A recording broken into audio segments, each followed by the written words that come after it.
মৰমৰ ছাত্ৰ ছাত্ৰীসকল, আমি আলোচনা কৰিছিলোঁ নতুন গণিত পাঠ্যপুথিৰ সংখ্যা আৰু প্ৰক্ৰিয়া এই পাঠটিৰ ওপৰত। আজিৰ খণ্ডত আমি পাঠটোৰ বাকী থকা অংশ আলোচনা কৰিম। তোমালোকে পাঠ্যপুথিৰ ৮ নম্বৰ পৃষ্ঠাটো উলিয়াই লোৱা। ইয়াত দিয়া আছে তলৰ অংকবোৰ ব্যৱহাৰ কৰি 5 অংক বিশিষ্ট আটাইতকৈ ডাঙৰ আৰু আটাইতকৈ সৰু সংখ্যাটো লিখোৱা। এতিয়া আমি কিতাপত দিয়া এই 5টা অংক আমি লিখি লওঁ। এটা অংক, দুটা, তিনিটা, চাৰিটা, 5টা অংক দিয়া আছে। 1 2 3 4 1 5 এই 5টা অংক আমাক দিয়া আছে। এই 5টা অংকৰে আমি বিভিন্ন সংখ্যা লিখিব পাৰোঁ। এই 5টা অংক লগ লগাই আমি বিভিন্ন সংখ্যা লিখিব পাৰোঁ, যিটো 5টা অংকযুক্ত হ'ব পাৰে। প্ৰথমটো হ'ব পাৰে 2 5 7 3 1। এইটো এককৰ ঘৰ, তেতিয়া 1 হ'ব। দশকৰ ঘৰত 3 হ'ব, শতকৰ ঘৰত 7 হ'ব, আৰু হাজাৰৰ ঘৰত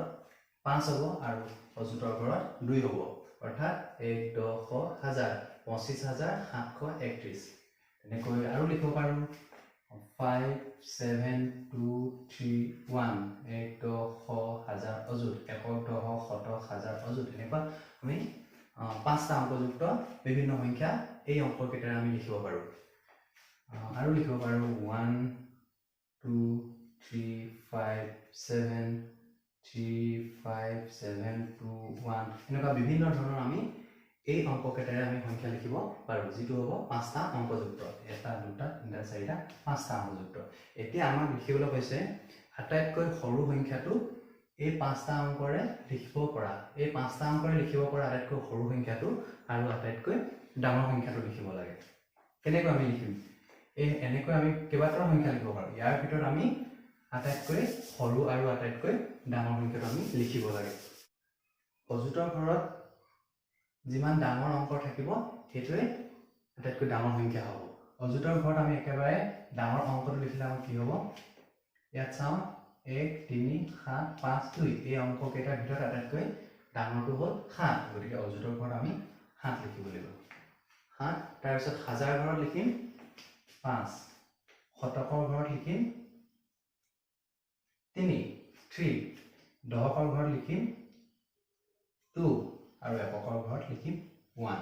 এইটো হ'ল আটাইতকৈ ডাঙৰ সংখ্যাটো। এই 5টা অংকৰে লিখিব পৰা আটাইতকৈ ডাঙৰ সংখ্যাটো এইটো, অৰ্থাৎ 75,321, 75321। এই সংখ্যাটো হ'ল এই 5টা অংকৰে লিখিব পৰা আটাইতকৈ ডাঙৰ। এতিয়া এই অংককেইটাৰে লিখিব পৰা আটাইতকৈ সৰু সংখ্যাটো তেনেকৈ কি হ'ব পাৰে? ইয়াত ওলোটা কৰি দিলে সৰু সংখ্যাটো হ'ব। অৰ্থাৎ আমি আটাইতকৈ সৰুটো ইয়াত লিখিলে কি হ'ব? 1 2 3 5 7। এইকেইটা হ'ল এইটো হ'ল এই 5টা অংকৰে লিখিব পৰা আটাইতকৈ সৰু সংখ্যাটো, অৰ্থাৎ 12,357। 12,357টো আটাইতকৈ এই 5টা অংকৰে লিখিব পৰা আটাইতকৈ সৰু সংখ্যা। ঠিক তেনেকৈ আৰু এটা চাওঁ। এইটো দিয়া আছে 5টা অংক 4 3 2 6 1। এই 5টা অংক আমাক দিয়া আছে। এই 5টাৰে লিখিব পৰা আটাইতকৈ ডাঙৰ সংখ্যাটো আৰু আটাইতকৈ সৰু সংখ্যাটো আমি লিখিব লাগে। ডাঙৰ সংখ্যাটো লিখিবলৈ আমি কি কৰিম? প্ৰথমতে একেবাৰে এই অংককেইটাৰ ভিতৰত ডাঙৰ অংকটো হ'ব 6, তাৰপিছত হ'ব 4, তাৰপিছত হ'ব 3, তাৰপিছত হ'ব 2, তাৰপিছত 1। গতিকে এই অংককেইটাৰ আটাইতকৈ ডাঙৰ সংখ্যাটো হ'ব 64,321। 64,321 আটাইতকৈ ডাঙৰ সংখ্যাটো। এতিয়া এই অংককেইটাৰ আটাইতকৈ সৰু সংখ্যাটো হ'ব, সৰুটো আমি প্ৰথমে লিখিম, তাৰপিছত লিখিব পাৰিম 2 3 4 তাৰপিছত 6। একেবাৰে সৰু সংখ্যাটো হ'ব 12,000 346 12346 আৰু ডাঙৰ সংখ্যাটো হ'ব 64321 এটো এই পাঁচটা অংক লিখিব পৰাকৈ ডাঙৰ আৰু এটো হৈছে পাঁচটা অংক লিখিব পৰাকৈ সৰুটো ইয়াৰ পিছত আমি এই পাঁচটা অংক চাওঁ ইয়াত দিয়া আছে 4 2 7 0 6 এই পাঁচটা অংক লগ লগাই আটাইতকৈ ডাঙৰ সংখ্যাটো লিখিব লাগে আৰু এই পাঁচটা অংক লগ লগাই আটাইতকৈ সৰু সংখ্যাটো আমাৰ লিখিব লাগে প্ৰথমে ডাঙৰ সংখ্যাটো লিখিম প্ৰথমতে হ'ব 7 6 4 2 0 76420 এই অংক কেইটাৰে লিখিব পৰা আটাইতকৈ ডাঙৰ সংখ্যাটো এইটো 76420 এতিয়া এই অংক কেইটাৰে আমি সৰু সংখ্যাটো লিখিম আমি আগতে কি শিকিছিলো সৰু সংখ্যাটো লিখিবৰ কাৰণে আমি আটাইতকৈ সৰুটো প্ৰথমতে লিখিছিলো ধৰিছো এইটো 0 2 মই তোতে লিখি দেখুৱাইছো 0 2 4 6 7 লিখিলো এনেদৰে লিখোতে প্ৰথমে আমি ঠিকে আছে সৰু সংখ্যাটো লিখিলো আৰু শেষত ডাঙৰ সংখ্যাটো লিখিলো গতিকে এইটো আটাইতকৈ সৰু সংখ্যা হ'ব লাগে কিন্তু এই সংখ্যাটো আমি হিচাপ কৰিলে কি পাম 1 10 1000 অযুত শূন্য অযুত মানে কি অযুতৰ ঘৰত ইয়াৰ স্থানীয় মান শূন্য অৰ্থাৎ অযুতৰ ঘৰত কোনো মান নাই অযুতৰ ঘৰত মান নাথাকিলে আমাৰ কেটা অংক হ'ব 1 2 3 4 চাৰিটা হ'ব এইটো মান নাই শূন্য অযুতৰ ঘৰত শূন্য অৰ্থাৎ 1 2 3 চাৰিটা অংক কিন্তু আমাক সুধিছে ইয়াত পাঁচটা অংক আছে গতিকে এই ঘৰৰ এই মানটো আমি শূন্য কৰিব নোৱাৰো গতিকে এইটো আমি কি কৰিম পাঁচটা অংক কৰিবই লাগিব 1 2 3 4 পাঁচটা অংক আমি কৰিবৰ কাৰণে আমি কি কৰিম এই সংখ্যাটো আমি সলনি কৰিম 2 টো ইয়াত লিখিব লাগিব শূন্যটো ইয়াত লিখিব লাগিব এইটোহে আটাইতকৈ সৰু সংখ্যা হ'ব এই অংক কেইটা লিখিব পৰা আটাইতকৈ সৰু সংখ্যাটো এইটো হ'ব 1 10 1000 অযুত তেতিয়া অযুতৰ মানটো 2 অযুত হ'ল শূন্য অযুত আমি কৰিব নোৱাৰো গতিকে সৰু সংখ্যাটো হ'ব 20467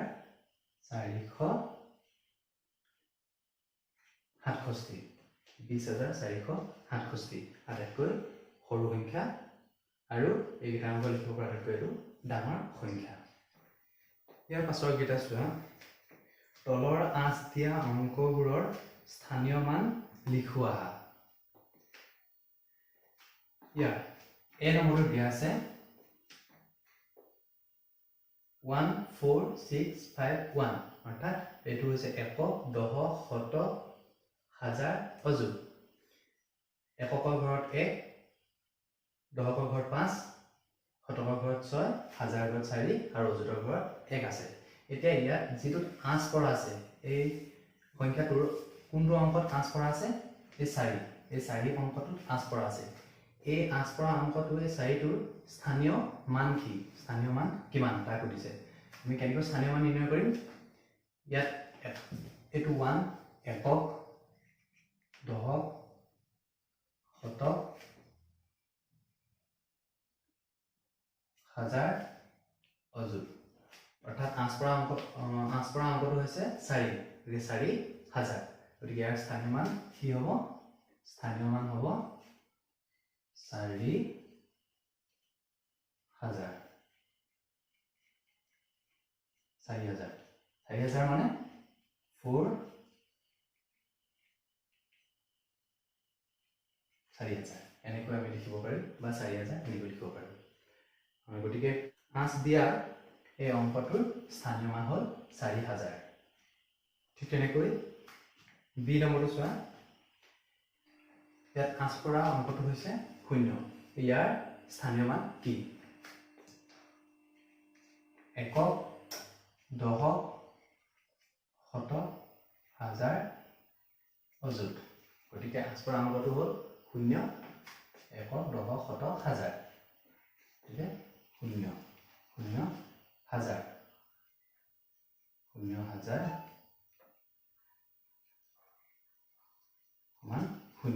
ইয়াৰ স্থানীয় মান 0 এতিয়া আমি সি নম্বৰটো চাওঁ ইয়াত 8 টনা অংকটো হৈছে এইটো 9 ইয়াৰ স্থানীয় মান 5 আছে একক দশক শতক হাজাৰ অযুত 9 অযুত গতিকে 8 টনা অংকটোৰ স্থানীয় মান হৈছে 9 অযুত 9 অযুত 9 অযুত হলে অযুতক 10000 বুলি কয় এক অযুত আমি 10000 আমি পূৰ্বতে শিকিছিলো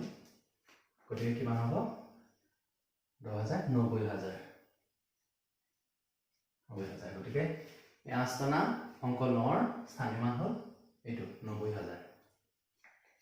ইয়াৰ পাছৰ কেইটা চোৱা সংখ্যা দুটা তুলনা কৰি খালী স্থানত উপযুক্ত চিন বহুৱা এতিয়া আমাক দিয়া আছে তিনিডাল চিন এডাল এডাল আৰু এডাল এই চিনডালৰ বিষয়ে আমি এতিয়া শিকোৱা হয় এডাল চিন আৰু এডাল চিন আৰু এডাল চিন তোমালোকে বুজি পাইছা এডাল চিন সমান চিন দুটা বা তাতকৈ অধিক সংখ্যাৰ মাজত তুলনা কৰিব লাগে তেতিয়া আমি এই তিনিডাল চিন ব্যৱহাৰ কৰোঁ যদি সংখ্যা কেইটা সমান হয় এই এডাল চিন হ'ল সমান চিন যদি সংখ্যা দুটা বা সংখ্যা তিনিটা যদি সমান হয় তেতিয়া আমি এডাল চিন ব্যৱহাৰ কৰিম ধৰিছোঁ ইয়াত দিয়া আছে 10 আৰু 10 এইটো সংখ্যা আৰু এইটো সংখ্যা সমান ইহঁতৰ মাজত তুলনা কৰিলে দুইটা কি বুজাম আমি সমান বুজাম গতিকে এডাল চিন আমি ব্যৱহাৰ কৰিম 10 আৰু 10 সমান অৰ্থাৎ কি বুজাইছে এডাল চিনে সমান বুজাইছে এইটো সংখ্যা আৰু এইটো সংখ্যা দুটাৰে মাজত তুলনা কৰিলে কি পাওঁ আমি সমান পাওঁ গতিকে এডাল চিনে সমান বুজাইছে এতিয়া এডাল চিন আৰু এডাল চিনৰ আমি বিষয় শিকো এডাল চিন এনেকুৱা দুটা সংখ্যাৰ মাজত তুলনা কৰা হ'ব এনেকুৱা দুটা সংখ্যাৰ মাজত বহিব যিটোত এই বহল অৰ্থাৎ এই চিনডালৰ যিফালে মেল খাই আছে এইফালে ডাঙৰ সংখ্যা থাকিব আৰু পাছফালে সৰু সংখ্যা থাকিব অৰ্থাৎ ধৰিছোঁ এইটো 9 আৰু 5 ইয়াৰ এই সংখ্যাটো ডাঙৰ এই সংখ্যাটো সৰু আমি এইটো চিন ব্যৱহাৰ কৰিম গ্ৰেটাৰ দেন অৰ্থাৎ এইটো গ্ৰেটাৰ হ'ব এইটোতকৈ এইটো ডাঙৰ হ'ব গ্ৰেট মানে ডাঙৰ ইয়াত গ্ৰেটাৰ দেন অৰ্থাৎ 5তকৈ 9 5তকৈ ডাঙৰ এই চিনটো এইটো বুজাইছে তাৰপিছত এই চিনটো হ'ব যিফালে মেল খাই আছে সেইফালে ডাঙৰ থাকিব আৰু এইফালে সৰু থাকিব এই সংখ্যা দুটাৰ মাজত এইটো চিন ব্যৱহাৰ হ'ব ধৰা হওক এইটো 7 এইটো 4 গতিকে 7টো ডাঙৰ এনেদৰে থাকিব এই চিন এই চিনটোৱে এইটো বুজাব যে যিফালে মেল খাই আছে সেইটো সংখ্যা ডাঙৰ আৰু এইফালে চিনটোৰ এইফালে সৰু ফালে থকাটো এইটো সৰু হ'ব অৰ্থাৎ এইটো লেছ দেন কয় 4টো লেছ মানে সৰু হ'ব 7তকৈ 4টো সৰু এই চিনটো 7তকৈ 4 সৰু বুজাইছে এতিয়া আমি পাঠ্যপুথিত দিয়া কেইটা চোৱা এই নম্বৰটো দিয়া আছে এইটো সংখ্যা আৰু এইটো সংখ্যাৰ মাজত কি চিন আহিব অৰ্থাৎ এইটো সংখ্যাৰ লগত এইটো সংখ্যা তুলনা কৰিব লাগে এতিয়া চাওঁ ইয়াত হ'ল 1 2 3 4 5টা অংক 1 2 3 4 5টা অংক এই 5টা অংকৰ সংখ্যা দুটাৰ মাজত কোনটো ডাঙৰ এইটো সংখ্যা ডাঙৰ কাৰণ এইটো 1 10 1000 অযুত 4 অযুত 1 10 1000 অযুত 3 অযুত এই সংখ্যাটো ডাঙৰ গতিকে আমি কোনটো চিন ব্যৱহাৰ কৰিম এইটো চিন ডাঙৰ এইটো এনেকৈ পাৰে এডালক কয়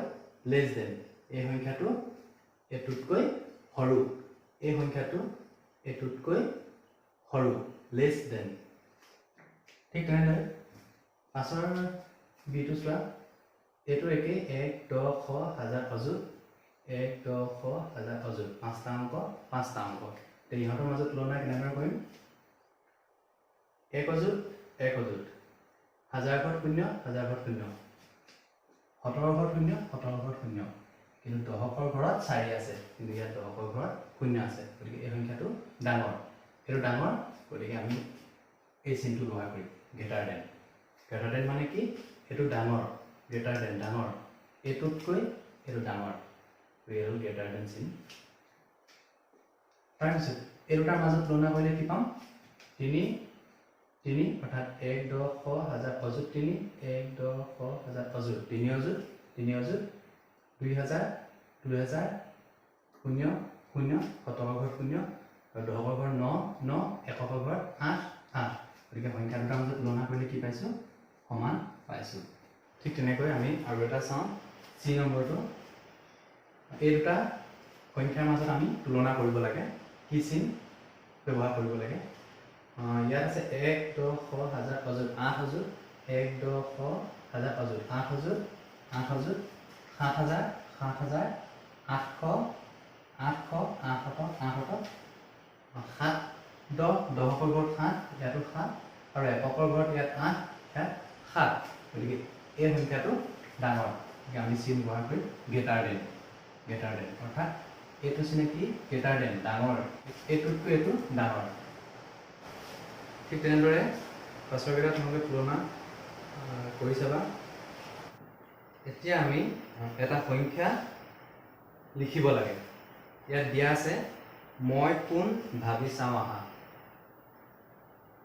ইয়াত এই চাৰিটা বাক্য দিয়া আছে এই চাৰিটা বাক্যৰ পৰা আমি সংখ্যাটো উলিয়াব লাগে এই চাৰিটা বাক্যৰ পৰা কি সংখ্যা হ'ব সেইটো আমি ভাবি লিখিব লাগে এক নম্বৰটো দিয়া আছে মই এটা 5 অংক বিশিষ্ট সংখ্যা এক নম্বৰটো মতে 5 অংক বিশিষ্ট একক দশক শতক হাজাৰ অযুত 1 2 3 4 5 এই আমি এইটো ঘৰত খালি ৰাখিছোঁ এইটো সংখ্যাটো আমি লিখি দিম গতিকে সংখ্যাটো কেনেকুৱা হ'ব 5 অংকযুক্ত 1 2 3 4 5 অংকযুক্ত বিশিষ্ট সংখ্যা হ'ব ইয়াত কৈছে 2 নম্বৰটোত কৈছে মই 3 অংক বিশিষ্ট আটাইতকৈ ডাঙৰ সংখ্যাটোৰ ঠিক আগৰ সংখ্যাটো 3 অংক বিশিষ্টৰ ডাঙৰ সংখ্যা এইটো 999 3 অংক বিশিষ্ট আটাইতকৈ ডাঙৰ সংখ্যা ঠিক আগৰটো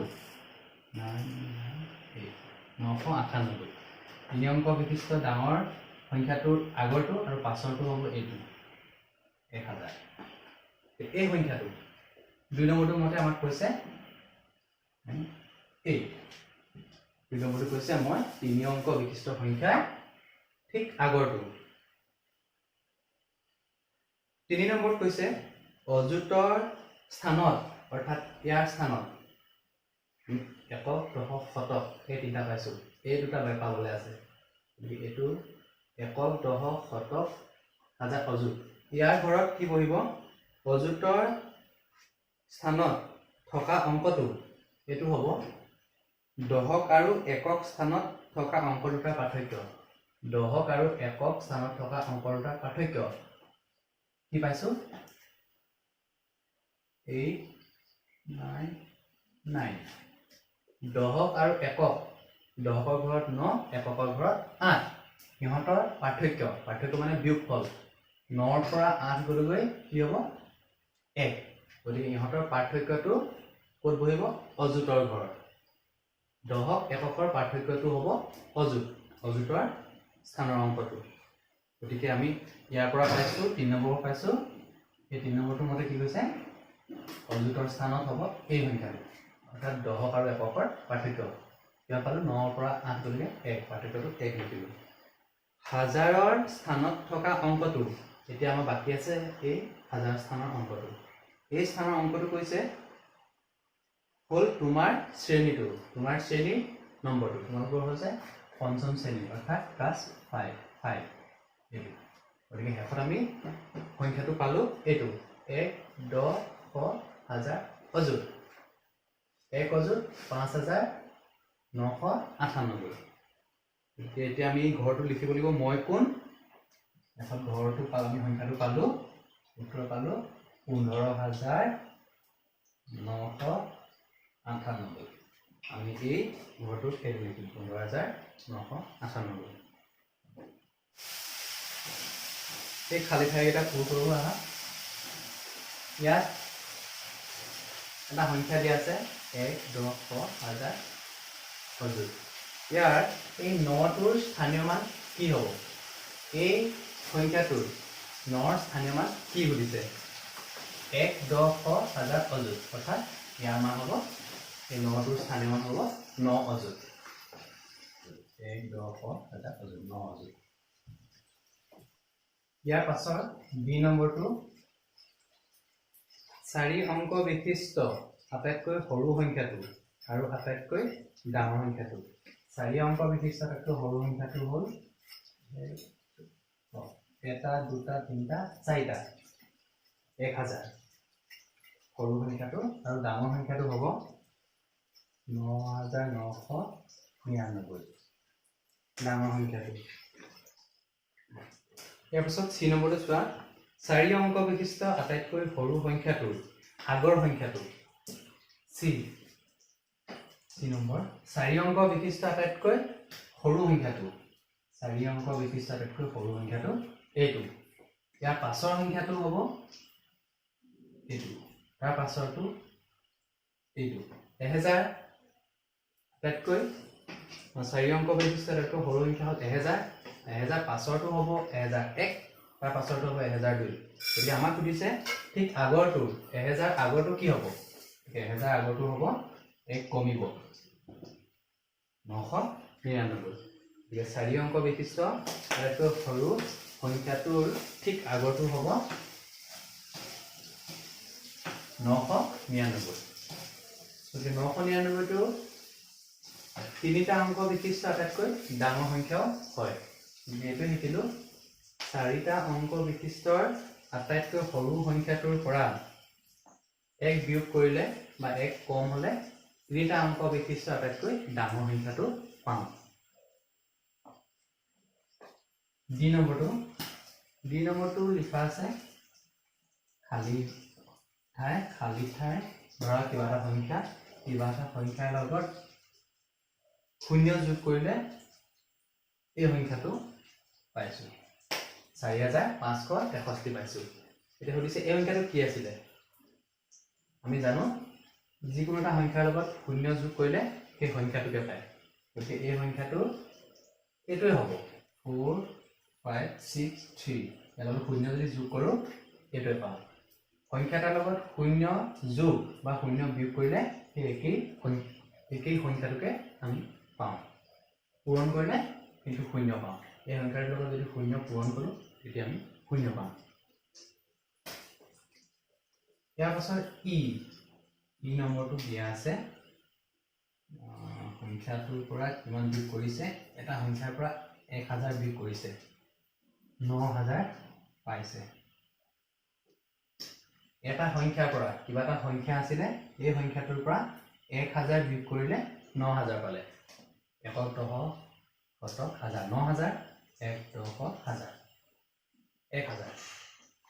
1000 1000 আঁতৰি গ'ল কমি গ'ল 9000 থাকিল নিশ্চয় এইটো 10000 হ'ব লাগিব বা আমি এইটো কেনেকৈ পাওঁ 9000 লগত এই 1000টো যোগ কৰি দিলে এই সংখ্যাটো পোৱা যাব অৰ্থাৎ এই সংখ্যাটো ডাঙৰ হ'ব আমি গম পালো যে এইটো সংখ্যা হ'ব 10000 পৰা 1000 কমি গ'লে 9000 থাকিব শেষৰ নম্বৰটো 4 অংক বিশিষ্ট আটাইতকৈ ডাঙৰ সংখ্যাটোৰ লগত 1 যোগ কৰিলে ড্ৰেছ অংক বিশিষ্ট আটাইতকৈ সৰু সংখ্যা পোৱা যায় 4 অংক বিশিষ্ট আটাইতকৈ ডাঙৰ সংখ্যা এইটো হৈছে 4 অংক বিশিষ্ট আটাইতকৈ ডাঙৰ 1 2 3 4 4 অংক বিশিষ্ট আটাইতকৈ ডাঙৰ সংখ্যা এইটো ইয়াৰ লগত 1 যোগ দিওঁ 1 আমি যোগ দিলো 1 2 3 4 5টা অংকযুক্ত সংখ্যা 5টা অংকযুক্ত আটাইতকৈ সৰু সংখ্যা ইয়াত লিখিম আমি 4 অংক বিশিষ্ট আটাইতকৈ ডাঙৰ 4 অংক বিশিষ্ট আটাইতকৈ ডাঙৰ সংখ্যাৰ লগত 1 যোগ কৰিলে 5 অংকযুক্ত আটাইতকৈ সৰু সংখ্যা পোৱা যায় খালি ঠাই লিখিম 5 অংকযুক্ত এতিয়া তোমালোকে পাঠ্যপুথিৰ 10 পৃষ্ঠালৈ চোৱা ইয়াত কেইটামান বৃত্ত দিয়া আছে এইটো এই বৃত্তটো এই ঘৰ দুটা খালী আছে এই খালী ঘৰকেইটাত কি বহিব আমি ভাবি লিখিব লাগে প্ৰথমতে কি দিয়া আছে 905 305 এই দুটা যোগ কৰি 1210 পাইছে ঠিক তেনেকৈ এইটো 1000 যোগ 210 যোগ কৰি 1200 পাইছে আমি এতিয়া এই দুটাত এনেকুৱা সংখ্যা লিখিব লাগে দুটা সংখ্যা লিখিম যাতে যোগ কৰিলে এই সংখ্যাটো পাম ঠিক তেনেকৈ এইটো একেই এনেকুৱা দুটা সংখ্যা লিখিম যাতে যোগ কৰিলে এই সংখ্যাটো পাম এতিয়া মই এটা সংখ্যা লিখি দিছো তোমালোকে বাকি সংখ্যাটো কি হ'ব পাৰে ভাবি লিখিবা মই লিখিছো 900 ইয়াত 900 লিখিলো এই সংখ্যাটো কি হ'ব যাতে যোগ কৰিলে 1210 পাম 900 যোগ কি সংখ্যা হ'ব এইটো সমান চিন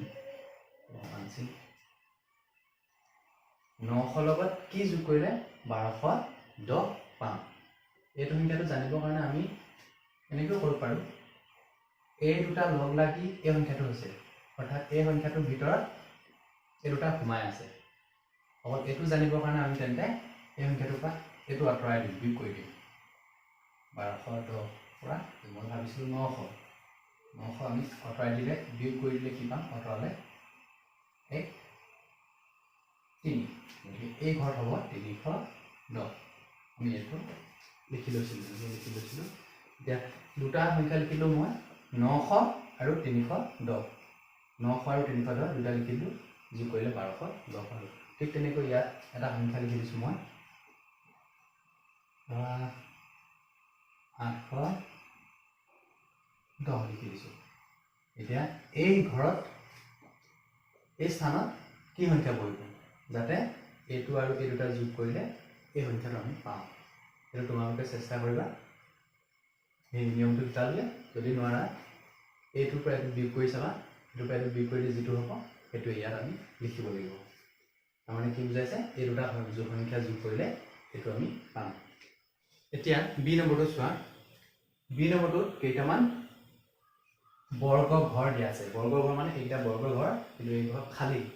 এই বৰ্গটোৰ ভিতৰত কেইটামান সংখ্যা লিখিব লাগে এইটো হৈছে যোগ চিন অৰ্থাৎ এইটো হ'ল এককৰ ঘৰ দশকৰ ঘৰ শতকৰ ঘৰ এই দুটা সংখ্যা এককৰ ঘৰ এই গোটেইকেইটা যোগ কৰি পাইছে 9 ঠিক তেনেদৰে দশকৰ ঘৰত এই গোটেইকেইটা যোগ কৰি পাব 9 আৰু এইটো হ'ল শতকৰ ঘৰত যোগ কৰি 9 পাব আমি ইয়াত আমাৰ মতে কেইটামান সংখ্যা লিখিব লাগে যাতে আমি এইটো উত্তৰ পাম 9 পাম গতিকে যিকোনো সংখ্যা লিখিব পাৰোঁ ভাবি চাওঁ মই লিখিছোঁ এইটো 5 কিন্তু এইটো 9 পাব লাগিব 5 আৰু এইটো লিখি দিছোঁ মই 4 9 4 যোগ কৰিব লাগিব 9 4 যোগ কৰিলে 9 পালোৱেই হৈ গ'ল এইটো ঘৰত মই এতিয়া লিখিবলগীয়া সংখ্যা নাই গতিকে মই লিখি দিছোঁ 0 5 0 4 এইটো নিলিখিব পাৰা তোমালোকৰ মন গ'লে এইটো 3 লিখিব পাৰা 5 3 8 আৰু ইয়াত 1 এটা লাগিব 5 1 6 6 3 9 গতিকে যিকোনো এটা সংখ্যা লিখিব পাৰা 5 মই লিখিছোঁ 1 3 যোগ কৰি পাইছোঁ 9 এতিয়া এই সংখ্যা ইয়াতো আমি তেনেদৰে 9 পাব লাগিব মোৰ মতে 9 এটা লিখি দিছোঁ 9 1 10 9 1 10 কিন্তু এইটো 9 আছে 9 1 10 মই আৰু লিখি দিছোঁ 9 9 10 10 9 19 তেতিয়া এইটো 9 বহিব একটো তেতিয়া আমি মিষ্টাৰ ঠিক তেনেকৈ হ'ব পাৰে এতিয়া ইয়াত লিখি মই 1 আছে কৰিলে 5 2 ইয়াত লিখিছোঁ 1 5 6 7 8 উকলা 1 আছে 9 এনেদৰে লিখিব আমি পাৰিব ঠিক আছে যদি এইটো টান এই সংখ্যাটো আমি সলনি কৰি দিছোঁ সংখ্যাকেইটা বদলি কৰি দিওঁ এই 1টো আছে কিতাপত দিয়া আছিলে এই 1টো এইটো আমি সলনি কৰিব নোৱাৰোঁ লিখিছোঁ এইটো মই 4 দিছোঁ 4 আৰু 1 4 1 4 5 5 লগত আৰু কি লাগিব 4 লাগিব 5 4 9 এইটো 9 হৈ গ'ল এতিয়া এইখন আমি একেই পাব লাগে এইটো লিখিছোঁ মই 3 এইটো লিখিছোঁ 2 3 2 5 আৰু লাষ্ট লিখিছোঁ 4 এনেদৰে আমি গোটেইকেইটা যোগ কৰিলে 9 পাইছোঁ এনেদৰে এই ঘৰটোত খালী ঘৰকেইটাত আমি সংখ্যা লিখিব লাগিব ইয়াৰ পাছৰ চি নম্বৰটো তোমালোকে চেষ্টা কৰি চাবা এতিয়া আমি 5টাতকৈ অধিক অংক বিশিষ্ট সংখ্যা পঢ়াৰ নিয়ম আমি শিকিম ইয়াত চোৱা 1 2 3 4 5 6 7 8 9টা অংক আছে 9টা অংক বিশিষ্ট এটা সংখ্যা আমি ইয়ালৈকে 1 10 1000 অযুত ইয়ালৈকে আমি এতিয়া শিকিছো অৰ্থাৎ এই সংখ্যাটো 1 10 1000 অযুত এককৰ ঘৰত 3 দশকৰ ঘৰত 7 শতকৰ ঘৰত 4 হাজাৰ ঘৰত 9 অযুতৰ ঘৰত 8 আমি ইয়ালৈকে আমি বৰ্তমান শিকি আছিলো এতিয়া আৰু এই স্থানত এই 5 ইয়াত 5 অংকটো আছে এই 5 অংকটো থকা স্থানটো হ'ল লাখ এই স্থানৰ 5ৰ স্থানীয় মান হ'ল লাখ ঠিক তেনেকৈ 6ৰ স্থানীয় মান নিযুত বা 10 লাখ আৰু 1ৰ স্থানীয় মান হ'ল কোটি আৰু ইয়াৰ 4ৰ স্থানীয় মান হ'ল 10 কোটি অৰ্থাৎ 40 কোটি 1 কোটি এটো হ'ল 40 কোটি এটো হ'ল 5 লাখ এটো হ'ল 60 লাখ ঠিক এটো হ'ল 9000 এটো হ'ল 80000 এটো 5 লাখ এটো 60000 এটো হ'ল 400 এটো হ'ল 70 আৰু এটো হ'ল 3 গতিকে আমি এতিয়া 1 2 3 4 5 6 7 8 9টা অংক বিশিষ্ট সংখ্যা পঢ়াৰ নিয়মটো আমি এতিয়া শিকিছো বা তাৰ স্থানীয় মানবিলাক আমি শিকিলো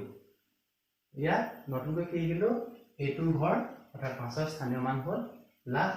আৰু 6ৰ স্থানীয় মান হ'ল নিযুত অৰ্থাৎ 10 লাখ কোটি 10 কোটি 1 10 হাজাৰ অযুত লাখ নিযুত কোটি 10 কোটি 1 10 হাজাৰ অযুত লাখ নিযুত কোটি আৰু এটো 10 কোটি বুলি আমি পঢ়িম এই সংখ্যাটো আমি এনেদৰে লিখিম বা এনেদৰে আৰু পঢ়িম 1 10 হাজাৰ এটো লাখ কোটি 41 কোটি 65 লাখ 89,473 এতিয়া এনেকুৱা ধৰণৰ কেইবাটাও অংকযুক্ত সংখ্যা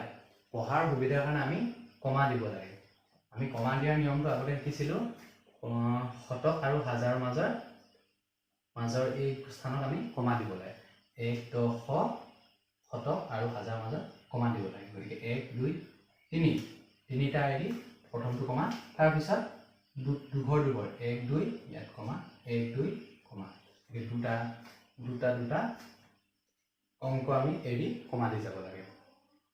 প্ৰথমটো হ'ল 1 10 হাজাৰ শতক আৰু হাজাৰ অৰ্থাৎ তিনিটা তাৰ পিছত দুটা তাৰ পিছত দুটা এনেদৰে আমি কমা দি যাব লাগে এতিয়া আমি 4টা বা 5টা অংক বিশিষ্ট সংখ্যাৰ যোগ আৰু বিয়োগ কৰাৰ পদ্ধতি আমি শিকিম ইয়াৰ প্ৰথমটো 4টা অংক বিশিষ্ট সংখ্যা এই সংখ্যাটোৰ 4টা অংক বিশিষ্ট সংখ্যাটোৰ লগত 3টা অংক বিশিষ্ট সংখ্যা এটা যোগ কৰিব দিছে সদায় আমি সংখ্যাটোৰ এককৰ স্থানৰ তলত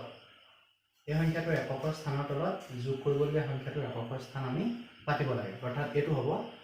ইয়াৰ প্ৰথমটো সংখ্যাৰ এককৰ স্থানত আছে 3 আৰু পিছৰটো যোগ কৰিবলগীয়া সংখ্যাটোৰ এককৰ স্থানত আছে 2 এনেদৰে আমি পাতি ল'ব লাগে তাৰ পিছত ইয়াৰ দশকৰ স্থানত 2 এই সংখ্যাটোৰ দশকৰ স্থানত 8 ঠিক তেনেদৰে শতকৰ স্থানত 1 ইয়াৰ শতকৰ স্থানত 4 আৰু হাজাৰ ঘৰত ইয়াত 9 আৰু ইয়াত হাজাৰ ঘৰত নাই এনেদৰে আমি যদি পাতি লওঁ যোগ কৰিলে কি পাম এককৰ কোণে লিখিব লাগিব আমি এককৰ ঘৰৰ 3 আৰু 2 যোগ কৰিলে 3 2 5 একৰ ঘৰ 5 ইয়াৰ পাছত দশকৰ ঘৰত 8 আৰু দশকৰ ঘৰত 2 এই দুটা যোগ কৰিলে আমি পাম 10 ইয়াৰে এইটো দশকৰ ঘৰৰ ইয়াত বহিব আৰু এইটো হ'ল শতকৰ ঘৰৰ এইটো হ'ল শতকৰ ঘৰ অংকটো আহিব ইয়াত বহিব গতিকে 1 এইটো ইয়াত 1 2 আৰু এইটো 4 6 6 হ'ল 6 আৰু হাজাৰ ঘৰত ইয়াত যোগ কৰিবলগীয়া নাই এই হাজাৰ ঘৰত 9 এই সংখ্যা যোগ কৰিলে পাওঁ এককৰ ঘৰত 5 দশকৰ ঘৰত 0 শতকৰ ঘৰত 6 আৰু হাজাৰ ঘৰত 9 গতিকে 9605 তেনেদৰে 9 নম্বৰটো চোৱা 9 নম্বৰটোত 1 2 3 4 5টা অংক বিশিষ্ট আৰু এইটো 1 2 3 4 5টা অংক বিশিষ্ট সংখ্যা দুটা যোগ কৰিব লাগে ঠিক আগৰ দৰে সংখ্যা দুটা এককৰ স্থানত আমি এককৰ ঘৰত একক লিখিছো অৰ্থাৎ 2 একক আৰু 8 একক প্ৰথম সংখ্যাটোৰ দশকৰ ঘৰত 8 আৰু এইটোৰ দ্বিতীয়টোৰ দশকৰ ঘৰত 2 শতকৰ ঘৰত 8 শতকৰ ঘৰত 1 এইটো হাজাৰ ঘৰত 3 হাজাৰ ঘৰত 2 আৰু অযুতৰ ঘৰত 1 অযুতৰ ঘৰত 7 যোগ কৰিলে আমি কি কৰিম একেই 8 2 10 ইয়াৰ এককৰ ঘৰত আমি এককটো লিখিম অৰ্থাৎ শূন্যটো হ'ল এককৰ ঘৰত 0 এইটো হ'ল দশকৰ ঘৰৰ অংক অৰ্থাৎ ইয়ালৈ গ'ল 8 2 10 আৰু ইয়াত একটা আছিলে 8 2 10 11 অৰ্থাৎ এইটো 11 ইয়াৰ এইটো হ'ল দশকৰ স্থানৰ অংকটো আৰু এইটো হ'ল তাৰ আগৰ শতকৰ স্থানৰ অংকটো ইয়ালৈ গ'ল এতিয়া 7 8 9 এইটো হ'ল শতকৰ স্থানৰ অংক 3 2 5 7 8 এইটো হ'ল 1 2 3 4 5টা অংকৰ যোগটো আমি সংখ্যা পালোঁ এইটো যোগ কৰি আমি 5টা অংকৰ যোগটো সংখ্যা পালোঁ এইটো হ'ল 8000 85910 তেনেদৰে তোমালোকে বাকী কেইটাৰ যোগফল উলিয়াবলৈ চেষ্টা কৰিবা তোমালোকে ইমানতে আমি আজি পাঠদান সামৰণি মাৰিছোঁ পৰৱৰ্তী সময়ত পাঠ্যপুথিৰ পাছৰ পাঠকেইটাৰ ওপৰত আমি আলোচনা কৰিম ধন্যবাদ